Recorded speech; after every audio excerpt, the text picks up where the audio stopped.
On réforme le chômage pour inciter au retour à l'emploi, comme si le problème était du côté de Charlot, de sa motivation, de ses efforts. Pendant ce temps, les entreprises investissent massivement dans des outils qui suppriment les postes que Charlot devrait rejoindre.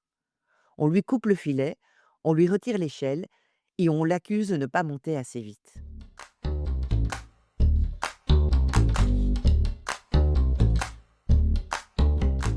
Salut toi! Bienvenue dans le Kaléidoscope d'Alexa Cito, le podcast qui utilise l'art et la culture comme clé de lecture de l'actualité. Aujourd'hui, direction le plat pays qui est le mien, la Belgique. Et plus précisément, les bureaux de chômage, les guichets de CPAS et une lettre que 43 000 Belges ont reçue en octobre dernier, leur annonçant qu'au 1er mars 2026, leurs allocations prendraient fin. Pour décrypter ce qui se joue, on va faire appel à un film muet. Enfin presque. Les temps modernes de Charlie Chaplin. Mesdames, messieurs, Charlot est de retour et il cherche du boulot. Le 1er mars 2026, la deuxième vague de la réforme du chômage de Belgique est entrée en vigueur. Ce jour-là, 43 000 personnes ont perdu leurs allocations de chômage parce qu'elles en bénéficiaient depuis plus de 8 ans. Une troisième vague suivra le 1er avril. 47 000 chômeurs supplémentaires seront exclus. Et au total, selon les derniers chiffres de l'administration fédérale, 168 000 personnes devraient être exclues d'ici juillet 2027. Pour être clair sur ce que cette réforme change, à partir du 1er mars 2026, le droit aux allocations de chômage est limité à un maximum de 24 mois. 2 ans. Après quoi, si tu n'as pas trouvé de travail, tu te retrouves avec rien. Ou presque.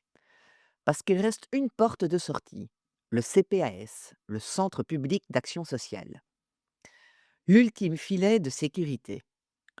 Sauf que le 1er mars, ce filet a aussi été réformé. Désormais, si tu vis sous le même toit que tes parents, tes grands-parents ou tes enfants adultes, leurs revenus sont pris en compte pour calculer ton aide. La ministre de l'Intégration sociale, Anneleen van Bossuyt, a une formule pour justifier ça. Elle parle de primauté de la solidarité familiale sur la solidarité étatique. Ce qui, si on traduit franchement, veut dire c'est désormais à ta famille de se débrouiller avec toi, l'État, lui, se retire. Les CPAS, eux, ne cachent pas leur inquiétude et les syndicats ont saisi la Cour constitutionnelle. La CSC a introduit un recours en octobre 2025 dont on attend toujours le verdict. Pendant ce temps, des milliers de lettres de l'ONEM sont arrivées dans les boîtes aux lettres pour annoncer la fin de leur droit aux allocations de chômage. Section 5, speed her up, 401.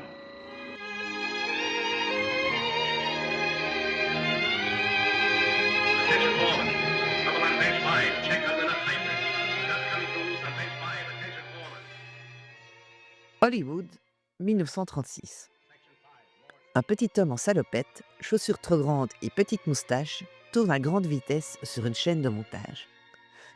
C'est Charlot. C'est les temps modernes et c'est le dernier film muet de Charlie Chaplin. Charlot travaille dans une gigantesque usine. Son job? Serrer des boulons.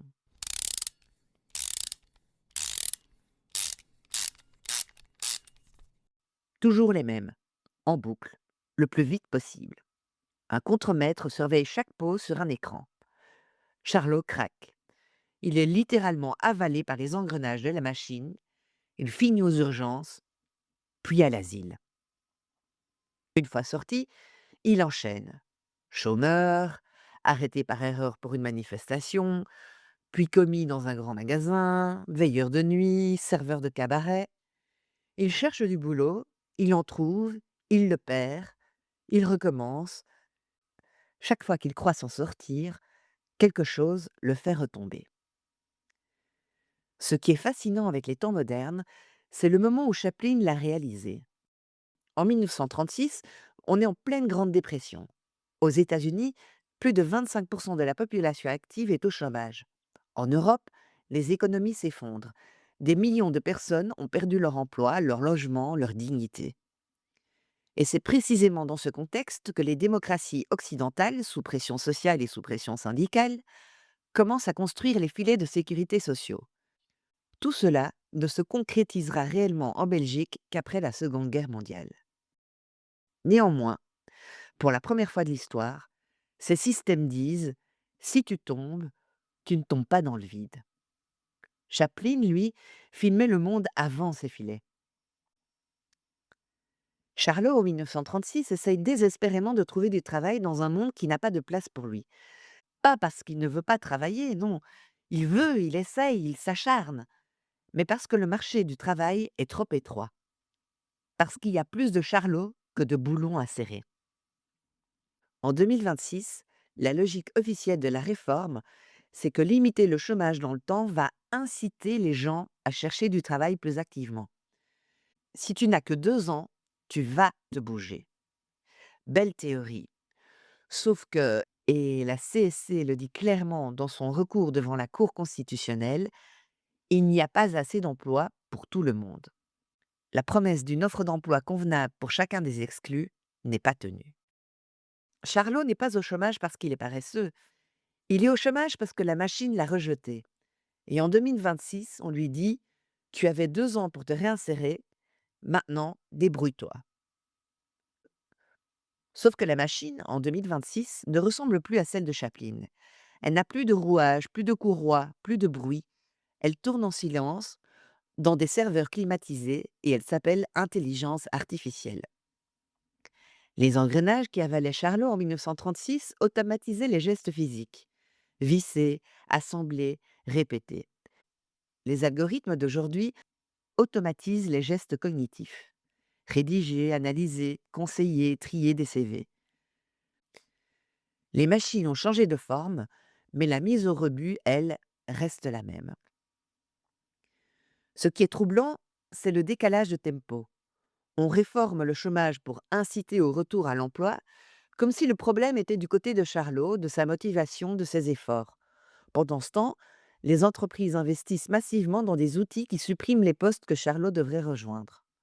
On lui coupe le filet, on lui retire l'échelle et on l'accuse de ne pas monter assez vite. Il y a une scène dans les temps modernes que j'aime particulièrement. Charlot se retrouve dans la rue, sans travail, sans logement. Il croise une camionnette et ramasse un drapeau rouge tombé de celle-ci.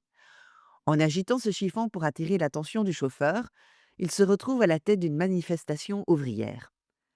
Arrêté par la police, puis mis en prison. C'est une métaphore magnifique du bouc émissaire, de l'homme qui ne cherche pas d'ennui, mais qui, simplement parce qu'il est là, présent, visible, pauvre, devient malgré lui un problème à gérer. Les 168 000 Belges qui vont perdre leurs allocations d'ici juillet 2027, ils ne cherchent pas d'ennui. Ils ont reçu une lettre, ils doivent maintenant prouver qu'ils méritent d'être aidés. Revenu du foyer vérifié, projet d'insertion signé, rendez-vous au CPS toutes les semaines. La bureaucratie du malheur, c'est Charlot au guichet en version Excel. Mais il y a dans les temps modernes quelque chose que j'aurais envie de ne pas oublier non plus. La résistance par la dignité. À la fin du film, Charlot et la gamine, une jeune femme sans famille, sans ressources dont il est tombé éperdument amoureux, se retrouvent à marcher sur une route, côte à côte, vers l'horizon. Ils n'ont rien, pas d'emploi, pas de maison, pas d'argent. Mais ils marchent et ils sourient. Chaplin, dans cette image finale, dit quelque chose d'essentiel. On peut prendre à quelqu'un ses droits, son argent, son statut, mais on ne peut pas lui prendre sa dignité si elle est ancrée dans ses relations humaines. Soyons honnêtes, la réforme n'est pas entièrement dépourvue de logique. Le gouvernement de Wever a prévu une enveloppe de 300 millions d'euros pour les CPAS sur 2026-2027. Il y a des dérogations pour les plus de 55 ans, pour les aidants proches, pour les travailleurs à temps partiel. Et il est vrai qu'une assurance chômage, sans limite dans le temps, peut poser des questions d'équité et de soutenabilité. Mais ce que les temps modernes nous rappellent, c'est que la question n'est pas seulement comment inciter les gens à travailler, c'est aussi quel travail, dans quelles conditions et pour qui profite la machine. En 2026, dans une économie qui automatise à toute vitesse, où des pans entiers de l'emploi peu qualifié disparaissent, où les carrières sont morcelées, temps partiel, CDD, zone grise. Dire à quelqu'un 2 ans c'est assez, c'est peut-être ne pas voir que la machine a changé, mais que Charlot, lui, est toujours le même. C'était le Kaléidoscope d'Alexa Cito.